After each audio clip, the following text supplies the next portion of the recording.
They deleted my last upload. Access denied. The ability of the owners of the political media class to discredit and neutralize anyone who poses a threat to their interests simply by rearranging the narratives about them is one of the most destructive psychological weapons in their arsenal. The main reason it's so hard to convince the public that they have been taken in by propaganda and smear campaigns is because, for some stupid reason, one of the most shameful things anyone can do in our society is be fooled.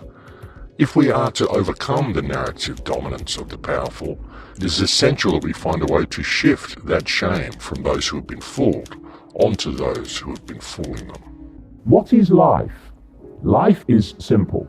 It's choice and consequence. Choice and consequence. People are blind in their mind to what's actually happening. Things are moving fast in the world today. They really are. And they're all going in the same direction, and it's happening in all countries. The problem is that many people look at this stuff and they just go directly into fear. And look, it's understandable. I mean, I'm certainly concerned about it. There's a lot to be concerned about with what's happening. But too often people will look at it and say, well, it's happening, we just don't have a choice. We all have a choice. The only reason people think they don't have a choice is because they don't know who and what they are. This is the mind blindness. One of the things it seeks to do, and the cult seeks to do, is shut this down. What it seeks to do is stop this manifesting by closing the heart.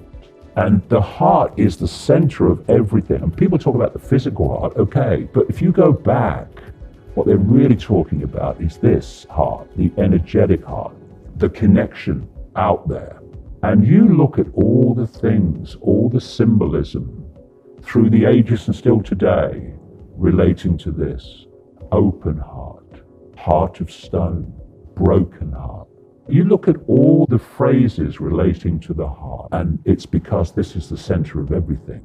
And we've been manipulated to think this is the center of everything. It's not. The heart is the biggest electromagnetic field, most powerful electromagnetic field in the body. And this, when it's open, dominates the head. What do people say all the time? What does your head say? Okay, what does your heart say? And they say very different things, because this is out there and this is down here. And when this opens, everything changes because you change. Everything about you changes. The reason this has become so prominent in modern society is because our societies themselves are fear-based. It's simply a system of fear-based mind control. I mean, that's all it really is. Our education system is fear-based. Our social structure is fear-based. Our corporate and business world is all fear-based. It's all centered around a fear of shortage and the concept that the meaning of life is the one with the most stuff wins. And it's all fear-based. It's all fear-based and ego-based. Stop identifying with labels. They are a brief experience. Even your name is a brief experience. You are the consciousness having the experience. So when someone says to you, who are you? You are all that is, has been, and ever can be, having an experience. If you meet someone and people say, who are you? They'll give you their name. They'll give you their job. They might give you their family background, their family history, where they went to school. That's what they're saying they are. Who are you? But that's just what they've experienced. The point of attention that I am is an expression of the same consciousness that the point of attention that you are is. And the same with all of us. You are what is having the experience. And when that penny drops and this, as a result, opens, game over. Game over. This is not some theory. This is fact, and this is real, and this is happening. This is precisely what happens with subliminal advertising and subliminal images. Subliminal means below threshold. Below the threshold of the conscious mind. It's speaking to the subconscious. So you'll see an image, it could be an advertisement, and your conscious mind will see the image as it appears to be. But the overwhelming majority of people will not see the subliminal insert that's hidden.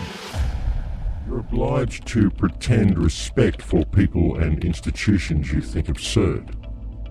You live attached in a cowardly fashion to moral and social conventions you despise, condemn, and know lack all foundation. It is that permanent contradiction between your ideas and desires and all the dead formalities and vain pretenses of your civilization which makes you sad, troubled, and unbalanced. In that intolerable conflict, you lose all joy of life and all feeling of personality, because at every moment they suppress and restrain and check the free play of your powers. And that is the poisoned and mortal wound of the civilized world. What is this shift that is happening in the world today? I've found that most people want the freedom to be able to go down the shop and buy their food. They want the freedom to be able to buy a house somewhere. They want the freedom to work at whatever job they wish to work at. Freedom to marry who they please, drive whatever car they would like to drive, and to run whatever business they would like to run. And they're prepared to pay whatever costs are incurred by doing all of these things. But of course all of these things also include the freedom to pay taxes, the freedom to do what you're told, and the freedom to walk between the lines and follow whatever rules the politicians give you to follow. I mean, why do you have to buy a house? Why shouldn't you be given a house simply because you're alive? Why do you have to pay to be alive? If you wish to marry someone, why do you need to purchase a marriage license and get the government involved and turn it into a three-way contract? Isn't it between you and the person you love? If so, why do you need to get the government involved? Well, that's right, it's because of the economic value that's attached to your love, to your wedding, and it's information you may need in the settlement should you ever get divorced, because you need to look at all the economics of the whole thing. But really, what does economics have to do with love? And if you're going to place conditions on the person that you're marrying and you wish to create a prenuptial agreement and all this sort of stuff, well, do you really love the person, or is your marriage simply a matter of economics? But that's what freedom is to people. It's freedom to conduct their life in an economic manner, freedom to purchase what they want to purchase, freedom to be enslaved to a corporate system. And what it also means for many people is the freedom to point and complain about all these control mechanisms while demanding their freedom. But really, what freedom is it that they're wanting? What is this freedom for most people? Because most people don't actually want to be free. Most people simply want to complain about not being free, but they don't actually want to be free, because freedom is 100% self-responsibility. That's what freedom is. It certainly isn't anything else. I mean, it isn't freedom of choice. Freedom of choice is part of freedom, but freedom of choice is not freedom. Freedom is 100% liability for all your actions, everything you say and do. That's what true freedom is. True freedom is owning yourself and being responsible for that. And what I've found is that most people, even those who complain the loudest about not being free, and in fact especially those who complain the loudest about not being free, are absolutely terrified of true freedom. Technology isn't freedom. I'd like to be free enough to not have to log onto the computer every day and go on the air every week, gently asking people to wake up before we head into a nightmare transhumanist world where all freedom is lost. I much prefer not to have to do that, and so I personally can't wait until people wake up to the fact that they actually are free, should they choose to be so. It's time for us all to get together. We've got to stop fighting amongst ourselves. We've got to stop looking for the one perfect remedy that's going to be given to us on a silver platter. We've got to start thinking about ourselves, realize that remedy starts at home. It starts in your own heart. No one can come and fix your life for you. No one can offer you a system that's going to work, because it's a control system, whatever it is. If it's a system, then it's a control system.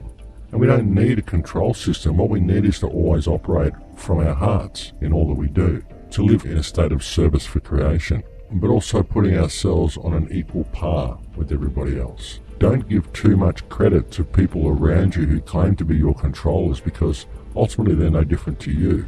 And don't give the system too much credit. Don't perceive that it is this all-empowering thing that can come and devour you, because just that belief will make it so. And once people gain that understanding alone, it's an incredibly empowering understanding. We're seeing a time in history when mankind remembers who and what we are, when we remember our connection to the planet, when we begin to understand and remember our connection to all reality and to all creation, and we begin to remember the power that we have to bring about positive change. So my question is, do you feel free now? And if you don't, then what will it take to make you feel free? And if you ever are free, what will you do with that freedom?